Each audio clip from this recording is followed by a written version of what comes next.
차 보여서 오늘은 더 성령 하나님께서 한 분 한 분을 놀랍게 인도하여 주실 줄로 믿습니다. 오늘 제목이 뭐예요? 고난을 이겨내는 삶이라는 제목을 가지고 같이 은혜를 나누려고 합니다. 기도하겠습니다. 하나님, 참 고맙습니다. 저희 새로운 교회를 축복하시려고 이렇게 많은 분들을 보내주셨는데 오신 한 분 한 분의 마음의 문을 활짝 열게 하시고 어떠한 형편, 어떠한 처지에 있는지 저는 모릅니다. 이 예배를 통해서 치유가 일어나고 회복이 일어나고 그리고 사랑이 넘치게 하시고 다들 은혜 받고 돌아가는 예배가 될 수 있도록 성령님이 인도하여 주시옵소서. 저는 감춰 주시고 주님의 뜻만 나타나게 하여 주세요. 예수님의 이름으로 간절히 기도합니다. 아멘. 40일 동안 우리가 사순절 기간에 부활절을 준비하기 위해서 기도했습니다. 그리고 선포하고 기도했어요. 우리가 했던 40일이 벌써 일주일이 지났는데 이제부터는 우리가 다들 보이지 않게 기도했을 거라고 생각하고 시간을 들였던 모든 것들을 이제부터 하나님께서 한 분 한 분을 필요한 것들로 각자에게 하나님이 선물로 반드시 주실 줄로 믿습니다. 저도 한 40일 하면서 제가 선포했기 때문에 저는 뭘 할까?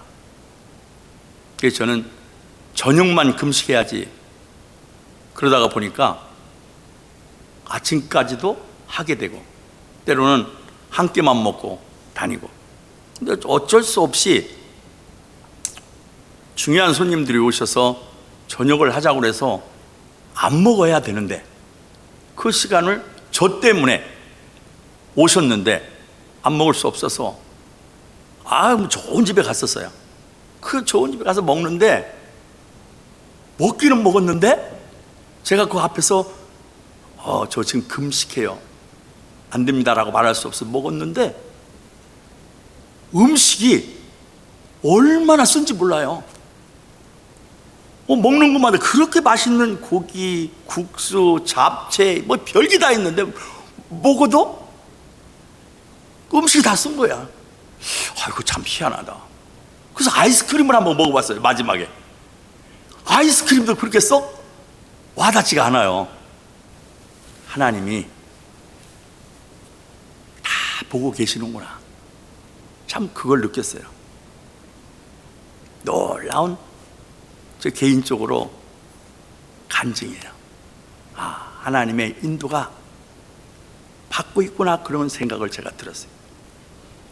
모든 분들도 각자가 아마 그런 시간들을 보냈을 거예요. 놀라운 일들을 이제 하나님께서 역사할 줄로 믿습니다. 교회에 오면 각자가 치유가 있어야 되고, 교회에 오면 은혜가 있어야 되고, 교회가 오면 감사가 있어야 되고, 교회가 오면 평안이 있어야 되고, 하나님의 임재를 경험해야 되고, 어떠한 형편, 어떠한 처지 모든 것을 갖고 와도 예배를 통해서 다들 하나님께서 놀랍게 역사하여 주신다는 것을 기대하고 오늘 예배를 드리면 그 축복이 각자의 임하게 될 줄로 믿습니다. 영국의 낭만주의의 선구자로 알려진 윌리엄 월드월스라는 분이 산에를 가다가 강풍을 만났어요. 강풍을 만났는데 손바닥만한 새가 그 강풍을 이겨보려고 몸부림을 치는 거예요. 사력을 다해서. 근데 어떻게 그 강풍을 이길 수가 있겠어요? 그래서 가만히 그 시인은 보고 있는 거예요. 나중에는 얘가 체력이 딸리니까 바람에 자기 모든 것을 맡기는 거예요. 그래서 어디에 가는가, 하나님께서 어떻게 인도하시는가 한번 보니까 그가 새가 바람에 밀려서 날아간 자리가 어딘 줄 아세요? 그 자리가 꽃이 화려하게 피어있는 자리고, 그 자리가 나무가 무성한 자리고, 그 자리가 새가 앉아있는 자리가 바람이 잔잔한 자리가 있고, 그 다음에 들판이 그 지역이 얼마나 아름다운지 몰라요. 이것은 우리에게 무엇을 의미할까요? 장로님, 인생을 사시면서 때로는 힘든 일, 어려운 일, 청년 때에 복잡한 일, 이해할 수 없는 일들이 예수 믿는데도 올 수가 있는 거예요. 그런데 내가 그 고난이 왔을 때 그것을 내가 한번 이겨보겠노라고, 그 강풍을 이겨보겠노라고 몸부림칠 필요가 없고 거기에 다 한번 맡겨보세요. 어떻게 하나님 인도하시나? 여기 오신 한 분 한 분은 다 그 수없는 산전수전을 다 겪고 가다가 코로나 때에 지나서 여기 새로운 교회를 만들어서 전부 다 이쪽으로 모이게 하셨어요. 왜? 축복하려고, 은혜를 베풀어 주려고, 평강 주려고. 오늘 이거에 대한 이야기는 깊은 의미가 있다는 사실을 꼭 기억하시기 바라요. 여기에 오는데 어떤 분은 20년이 걸리고, 어떤 분은 50년이 걸리고, 어떤 분은 75세에 여기에서 만나고, 어떤 분은 거의 80이 되는데도 여기서 만나는 거예요. 누가 여기서 만날 줄 알았어요?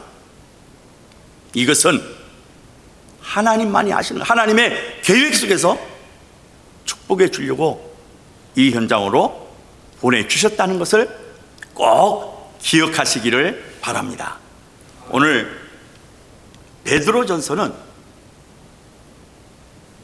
베드로전서를 통과하는 핵심 주제는 고난이에요. 고난이 베드로전서 1장에서 5장까지 몇 번 나오는지 아세요? 쉬어보니까 16번이 나와요. 핵심 주제가, 베드로전서 핵심 주제가 고난 16번이 나와요.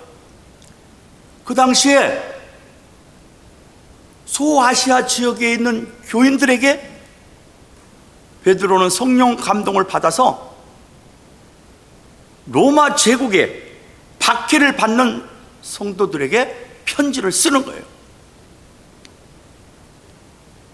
어떤 편지를 쓰냐? 어떠한 고난이 와도, 어떠한 불같은 시험이 와도 걱정하지 말라고. 여기에 보니까 12절에 보니까 어떤 말씀이 나오느냐? 분명히 본문에서 나오는 말씀에 꼭 고난 중에 기억해야 하는 6가지 명령입니다. 첫째는 12절에 보면 고난을 기대하라는 거예요. 12절에 한번 띄워줘서 봐요. 12절에 사랑하는 자들아, 너희를 실현하려고 오는 불시험을 이상한 일 당하는 것 같이 이상히 여기지 말라는 거예요. 어떤 어려움이 와도, 어떤 불같은 일이 와도 염려하지 말라는 거예요. 왜? 하나님이 함께 해주, 고난을 오면 기대하라는 거예요. 2절에 13절 14절에 보면 고난이 오면 즐거워하라는 거예요. 참 어려운 이야기예요. 고난이 오면 기뻐하라는 거예요. 왜? 그리스도의 고난에 참여하기 때문에. 우리는 살리는 일에, 죽지 않고 살리는 일에 참여하기 때문에 즐거워하고 기뻐하라는 거예요. 그런데 15절에 보면 이것만은 고난을 받지 말라는 거예요. 어떤 거냐? 살인이나 도적질이나 악행이나 남의 미를 간섭하는 자로 고난을 받지 말라는 거예요. 로마서 6장에 보면 죄의 싹은 사망인 거예요. 이것은 그리스도와 관계없는 거 자기가 하는 겁니다. 자기가 투하고 자기가 도둑질하고 이런 것은 예수님과 아무런 관계가 없는 거이기 때문에. 그리고 16장에 보면 고난을 오면은 고난을 기대하라는 거예요. 기회를 가지라는 거예요. 고난이 오면 반드시 나에게는 기회가 왔다. 여러분의 삶의 현장에서 힘들고 어려운 일이 오면 뭘 하라고? 기대를 가지라는 거예요. 이제 나에게 하나님이 그 고난 속에 숨어있는 축복들을 예비해 놓으셨구나. 성경에 그대로 우리에게 말씀해 주는 것을 잘 들어야 합니다. 16절에 보면은 이런 말이, 고난을 기회로 삼고 고난을 부끄러워하지 말라고.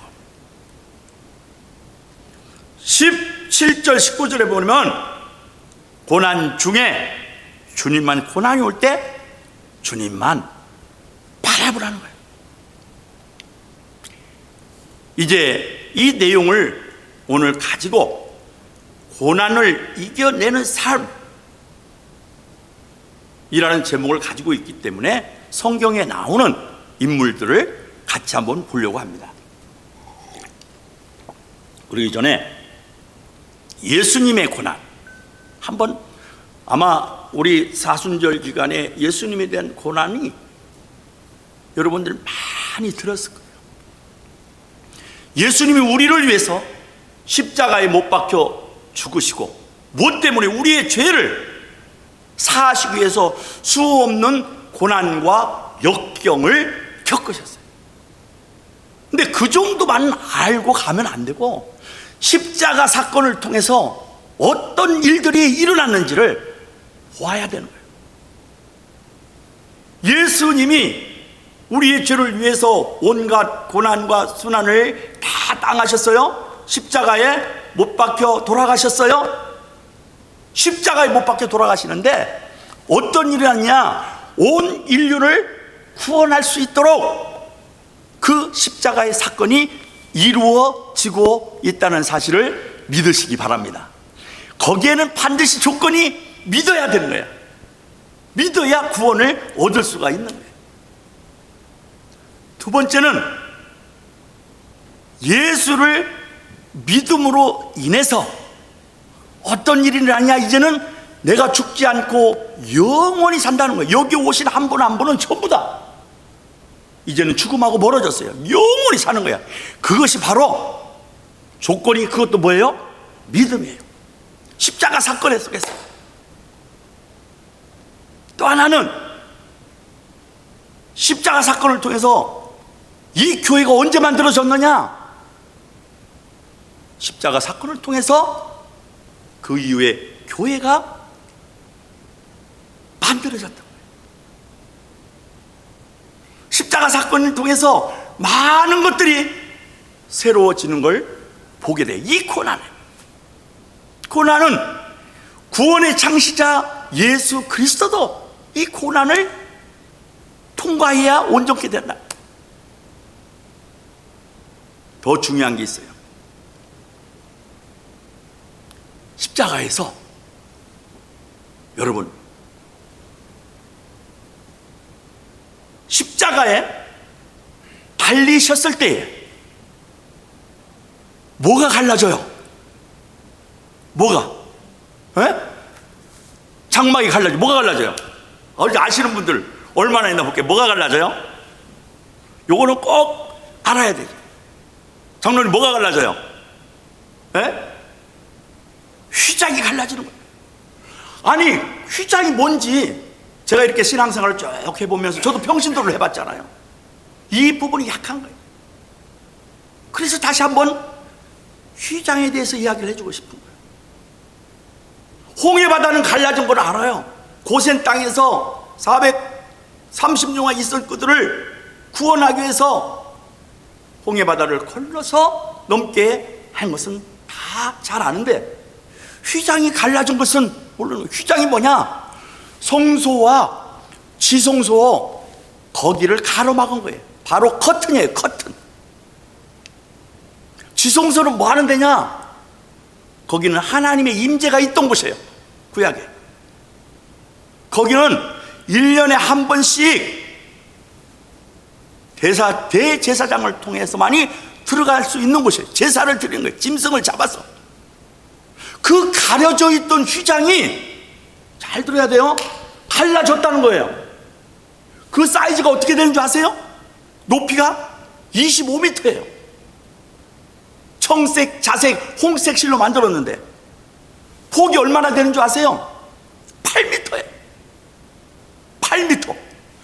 두께는 실로 짰는데 두께가 얼마인 줄 아세요? 8cm에서 9cm예요. 실로 짰는데. 황소 6마리에서 그것을 찢을래야 찢을 수 없는데 어떻게 십자가를 졌는데 그것이 갈라졌느냐. 위에서부터 갈라졌어요? 밑에서부터 갈라졌어요? 그렇죠. 권사님, 위에서부터 갈라진 거예요. 그 휘장이. 그 놀라운 일이에요. 그 뜻은 무슨 의미를 하느냐? 하나님과 사람과 사이에 간격이 있었어요. 예수님이 십자가를 지심으로 인해서 이제 휘장이 갈라져서 이제 짐승을 잡아서 제사를 드리는 게 아니고, 예수님이 십자가의 보혈로 이제는 제사가 아니라 예배를 1년 만에 들어가는 것이 한 번에 들어가는, 매일마다 우리가 예배를 드릴 수 있는 것은 휘장이 갈라졌기 때문이라는 사실을 믿으시기를 바랍니다. 그것이 어떻게 갈라졌는지 생각해봤어요? 그 실로 짠 것, 그게 몇 명에서 그걸 들어야 그걸 세우느냐? 장정 300명이 들어서 세우는 휘장이라는 거예요. 그것이 십자가 사건을 통해서 갈라진 거예요. 이게 십자가라는, 우리는 그저 예수 믿고 그냥 우리를 위해서 십자가에 돌아가셨다 이것만 알지, 십자가를 통해서 이제는 제사를 드리는 것이 아니라 예수님의 이름으로 이제는 예배를 드리는 거예요. 구약의 이제는 할례가 아니라 이제는 세례가 받는 거예요. 이게 다 십자가의 사건을 통해서 새로워진다는 사실을 믿으시기를 바랍니다. 십자가 사건이 이렇게 중요한 거예요. 이제는 예수님의 고난을 통해서, 십자가의 사건을 통해서 우리가 영원히 사는 것뿐만이 아니라 매일마다 예배를 드릴 수 있게 됐다는 사실은 하나님의 엄청난 축복이라 우리가 이 예배를 통해서 듣게 되고 보게 되는 거예요. 우리는 예수 믿으면 고난이 없나요? 청년부들이 그걸 잘 질문하는 거죠. 그렇죠.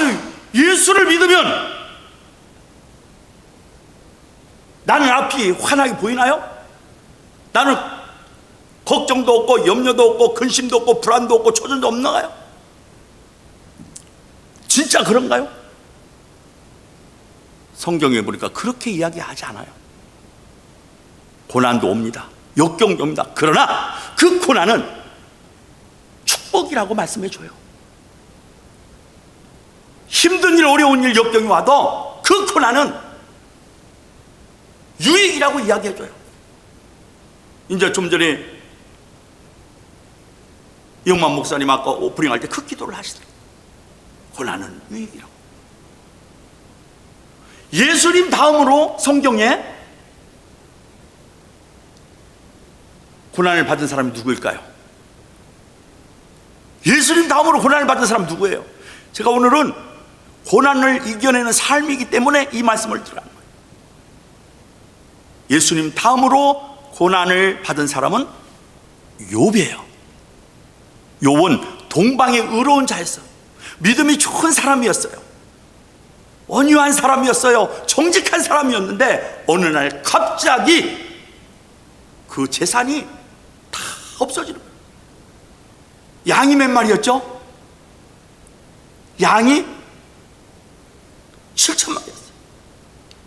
낙타가 몇 마리였어요? 3,000마리였어요. 소는 500마리였어요. 나귀는 500마리였어요. 아들이 7명이었고 딸이 3명이었는데 갑자기 하나하나 없어지네. 나중에는 자녀까지. 하나님 보시는 거예요. 다 어떻게 하는가 보려고. 다 그 엄청난 이 어려움을 겪고 있는 거예요. 다 없어졌어요. 자녀도 없어지고 온 소, 양, 낙타, 낙이 다 없어진 거예요. 제가 힘들고 어려울 때 겪어보니까 기도가 안 돼. 어려울 때는 앞을 봐도 하나님이 안 계시는 것 같고, 뒤를 봐도 하나님이 안 계시는 것 같고, 좌를 봐도 안 계시는 것 같고, 우측에도 안 계시는 것 같고, 내가 몸이 아플 때도, 내가 개인적으로 힘들 때 예수님이 안 계시는 것 같아. 그런데 성경에 보니까 지금 제가 말씀드리는 것이 욥기 23장 8절에서 9절 말씀이에요. 앞을 보다 뒤를 봐도 안 보이고, 너무 힘들고 내 목재가, 내 모든 것이 너무 힘들면 기도해도 안 보이는 거예요. 근데 10절이 참 기가 막혀요. 10절에 뭐라고 말씀하느냐? 그가 아시나니 그가 나를 단련한 후에는 내가 순금같이 하오리라. 고난이 끝나고 역경이 끝나고 시간이 지나면 반드시 하나님께서 더 좋은 곳으로, 이제 좀 전에 꽃밭으로, 아름다운 들판으로, 나무의 그 좋은 곳을 우리는 안 하려고 몸부림치지만 하나님은 그런 계획 속에 여러분 한 분 한 분을 인도하여 주신다는 것을 잊지 마시기 바라요. 오늘 이런 메시지는 평생을 가면서 간직하시길 바라고, 절대로 예수 믿으면 고난과 역경과 힘든 일이 있지만 망하지 않는다는 것을 꼭 믿으시기를 바랍니다. 고난은 오지만, 역경은 오지만 절대로.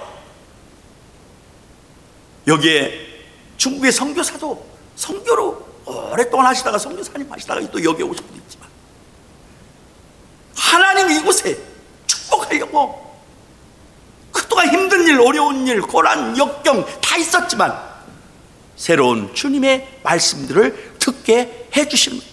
꽃밭으로. 누가 꽃밭으로 그랬더니 이것이 천국이군요. 끝까지 한번 볼래요? 다. 그러면 그것이 거기서 끝나는가요? 욥기 42장 12절에 보면요, 그 고난이 다 끝나고 나니까 하나님께서 아까 양이 몇천 마리가 없어졌어요. 그렇죠. 7,000마리가 없어서. 권사님은. 그런데 끝나고 나서 몇 마리가 됐을까? 14,000마리를 하나님 주시잖아요. 더블로 주시는 거예요. 그 고난과 역경이 지나고 나니까 꽃밭으로 인도해 줬다고 그랬잖아요. 아까 낙타는 몇 마리가 됐을까요? 그렇지. 아까 3,000마리가 6,000마리가 되고, 소가 몇 마리가 됐을까? 이제 500이 1,000이 되고, 암나귀가 몇 마리가 됐을까? 그렇지. 1,000마리가 되는 거예요. 그러니까 여기 함께 하시는 어르신들, 그리고 우리 청년들 다 기억하세요. 인생 여정 살면서 그 어떤 역경이 와도, 그 고난이 와도 그 내 뒤에는 하나님이 함께 계신다는 것을 잊지 마시기 바랍니다. 축복의 뒤에는 우리가 상상할 수 없는 그 축복이 내 뒤에 있다는 거예요. 오늘 19절까지 봤지만은 주님의 고난에 함께 참여하니까 기뻐하고 즐거워하라, 그 뜻이 뭐예요? 영원토록 하나님이 함께하기 때문에 그런 고난과 이런 고난은 비교할 수가 없는 거예요. 저는 이 하나님께서 쓰셨던 믿음의 사람들은 전부 다 고난, 역경, 상상하지 우리가 생각하는 거하고 전혀 우리보다도 비교할 수 없는 고난들입니다.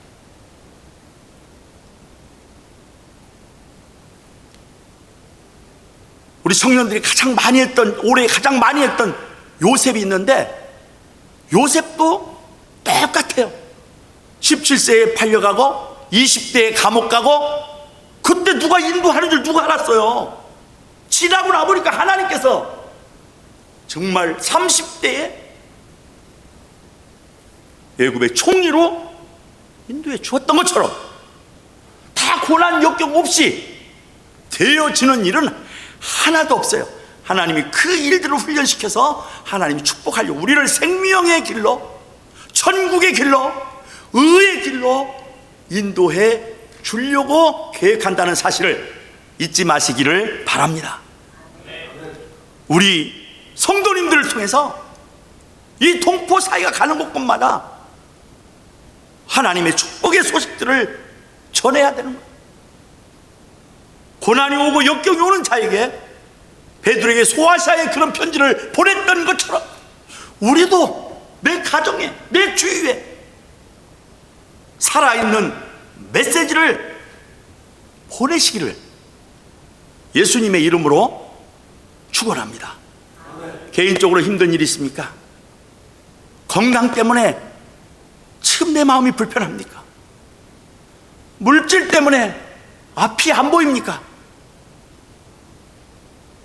내가 잡 때문에 아직도 몸부림칩니까? 아무 걱정할 필요 없어요. 조금만 기다리면 하나님께서 좋은 직장으로, 하나님께서 더 좋은 계획을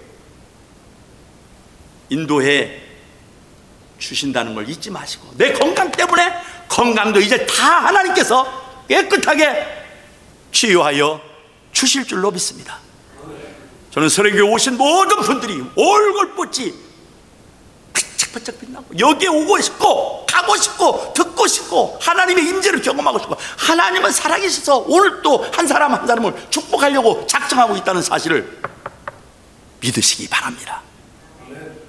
잘 오셨습니다. 오늘 놀라운 역사가 가정에 가득하게 될 줄로 믿습니다. 기도하겠습니다. 하나님, 고맙습니다. 고난을 이겨내는 삶, 때로는 앞이 안 보이고 옆도 안 보이고 뒤도 안 보이지만 내 뒤에 하나님이 계셔서 축복하려고 작정하고 있는 것을, 내가 모르는 것을 용서하여 주시고, 이제는 하나님의 플랜을 알았으니 어떠한 어려운, 어떠한 상황이 온다 할지라도 저는 그걸 믿음으로 담대히 나아갈 수 있도록 역사하여 주시옵소서. 우리 성도님들 가는 곳곳마다 성령의 대역사를 이루가는, 이 마지막 때의 구원을 이루가는 축복의 삶들로 한 분 한 분을 인도하여 주시옵소서. 아픈 자 있으면 깨끗하게 낫게 하시고, 경제 문제 때문에 어려움이 있으면 그것도 다 풀어지게 하시고, 이제 모두가 개인이 하나님이 살아계시는 간증들 할 수 있도록 은혜를 내려 주시옵소서. 예수 그리스도의 이름으로 간절히 기도합니다. 아멘.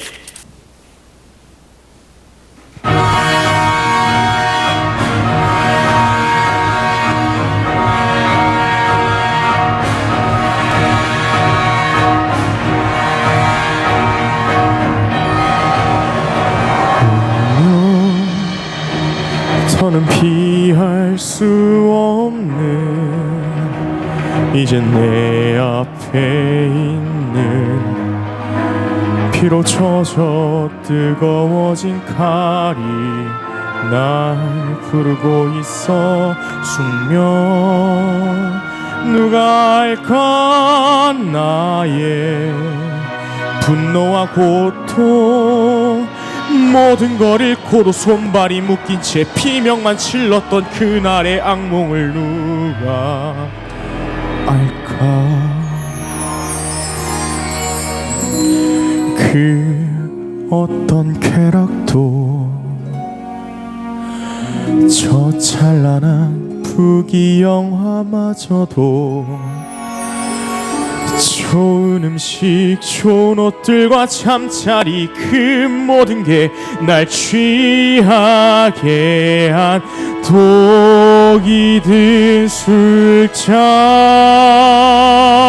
이제 다 벗어 던져버리고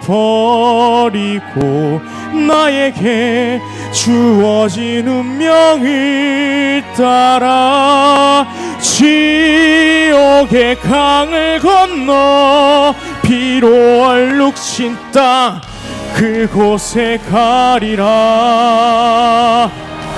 승리의 월계관마저도 위대한 영웅의 칭호도 죽음과 바꾼 자유마저도 날 붙잡을 순 없어.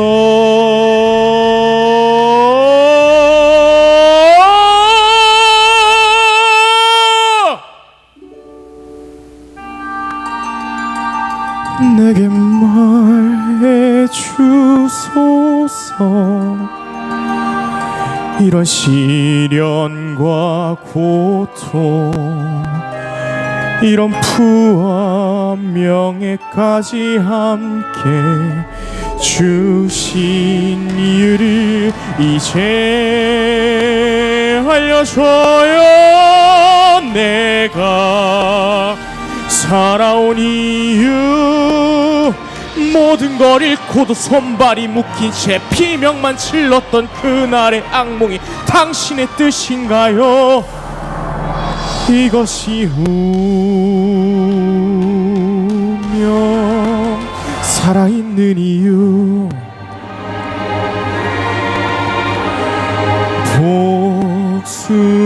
복수의 칼을 들어라.